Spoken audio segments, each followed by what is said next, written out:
សូមជម្រាបសួរពុកម៉ែបងប្អូនបាទបងប្អូនថ្ងៃនេះយើងមកជួបគ្នាជាមួយខ្ញុំមួយទៀតខ្ញុំនឹងលើកបង្ហាញអំពីផ្លាកសញ្ញាចរាចរណ៍មួយនេះយកមកបង្ហាញបងប្អូនណាបងប្អូនសាកសម័យមើលតើបងប្អូនធ្លាប់ឃើញផ្លាកសញ្ញាមួយប្រភេទនេះនៅកន្លែងណាហើយផ្លាកហ្នឹងគេមានច្រើនមែនទែននៅក្នុងប្រទេសកម្ពុជាគឺគេប្រើច្រើនណាហើយផ្លាកនេះគេដាក់នៅណាបងប្អូនសម័យមើលតើគេដាក់នៅណាផ្លាកនេះគេចង់ប្រាប់ពីអីបងប្អូន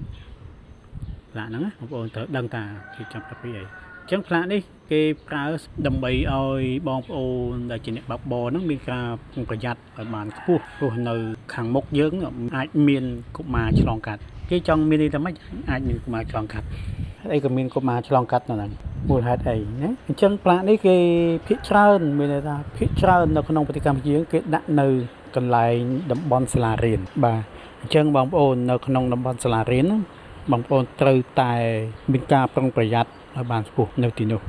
ពីព្រោះនៅទីនោះគឺមានសិស្សសានុសិស្សឆ្លងកាត់នៅទីនោះអញ្ចឹងត្រូវតែប្រយ័ត្នយ៉ាងម៉េចឥឡូវប្រយ័ត្នយ៉ាងម៉េចមកដល់កន្លែងហ្នឹងយើងបន្ថែមលបឿនឲ្យលឿនដើម្បីឲ្យផុតកន្លែងហ្នឹងទៅអាហ្នឹងយើងលែងមានការប្រុងប្រយ័ត្នឲ្យបានលឿនអញ្ចឹងអីមែនទេណាបងប្អូនអញ្ចឹងយើងមកដល់កន្លែងហ្នឹងយើងត្រូវតែមានការប្រុងប្រយ័ត្នបានខ្ពស់យើងត្រូវបន្ថយលបឿនបាទហើយភាគច្រើននៅកន្លែងហ្នឹងលបឿនតែគេកំណត់30គីឡូម៉ែត្រក្នុងម៉ោងនៅតំបន់សាលារៀនជាទូទៅគឺ